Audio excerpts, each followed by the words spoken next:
Good morning दोस्तों। मैं आपका अपना अवध सानी, अधिवक्ता सा समाज सेवी।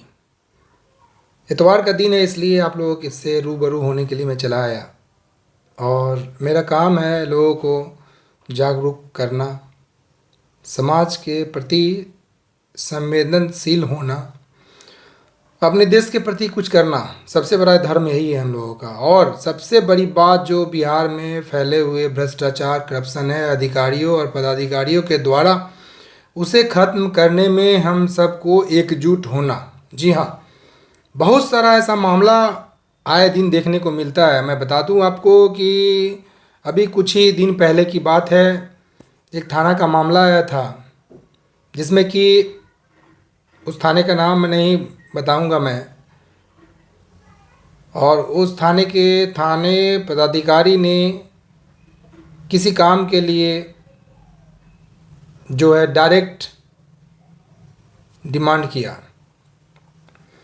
तो ऐसा घटना जो है आए दिन देखा जाता है। मैं ये बता दूं, ये जानकारी सभी को है। जी हाँ, ये आला अधिकारी हमारे एसपी साहब, डीएम साहब, मुख्यमंत्री साहब, जितने भी नेता है या जनता है, सभी को पता है कि हर थाने में ऑलमोस्ट सभी थानेदार ऐसे नहीं होते हैं, मगर लगभग थाने में ऐसा ही होता है कि अगर आप पैसे खर्च नहीं करते हैं तो आपका एफआईआर तक नहीं लिखा जाता है। तो मैं कानून के माध्यम से ये बताना चाहता हूँ कि मैं खुद एक अधिवक्ता हूँ पूर्णिया सिविल कोर्ट में।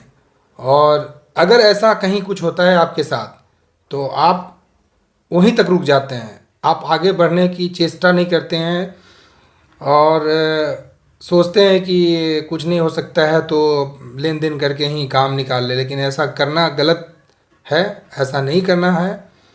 उसके ऊपर भी हैं, डीएसपी साहब होते हैं, एसपी साहब होते हैं, डीएम साहब होते हैं, आप उन तक पहुंचिए। और ऐसा नहीं कि बड़े बड़े लोग ही वहां तक पहुंच पाते हैं, आम आदमी भी, जनता दरबार लगाया जाता है और एसपी साहब खुद सुनते हैं हर ज़िले में। तो आप उन तक पहुंचिए, आवेदन लिखिए, एप्लीकेशन लिखिए। किसी भी अधिवक्ता और वकील की ज़रूरत नहीं है। अगर आप पढ़े लिखे हैं तो सिंपल में आवेदन लिख करके आप उनसे अपनी बात रख सकते हैं, जाके मिल सकते हैं और किसी भी अधिकारी पदाधिकारी का कंप्लेन कर सकते हैं कि आपके साथ ऐसा हो रहा है, गलत हो रहा है। तो अगर वो भी नहीं सुनते हैं तो फिर आप हमारे पास आइए, कोर्ट आइए। चूँकि आप जानते हैं कि बिहार में जो जितने भी आप भ्रष्टाचार कर लें, लेकिन कानून के हाथ बहुत लंबे होते हैं। जी हाँ, बहुत सारी फिल्म में डायलॉग भी सुना होगा आपने, कानून के हाथ लंबे होते हैं। तो ज़रूर होते हैं, लेकिन वक्त थोड़ा लगता है, थोड़ा पेशेंस रखना पड़ता है। लेकिन जैसे आप जान रहे हैं कि भ्रष्टाचार में हमारे मुख्यमंत्री, पूर्व मुख्यमंत्री जो हैं लालू यादव पकड़ाए थे, तो उनको भी 13 साल की जेल हुई थी, उनको भी जेल में रहना पड़ा था। तो सभी के लिए वैसा ही कानून है, चाहे वो थानेदार हो या हमारे जिला के कोई भी बड़ी पदाधिकारी हो। तो कानून सभी के लिए है। तो मैं बता दूं, मैं सोशल अवेयरनेस का काम करता हूं, लोगों को जागरूकता फैलाने का काम करता हूं, जागरूक करता हूं कि आप डरे नहीं।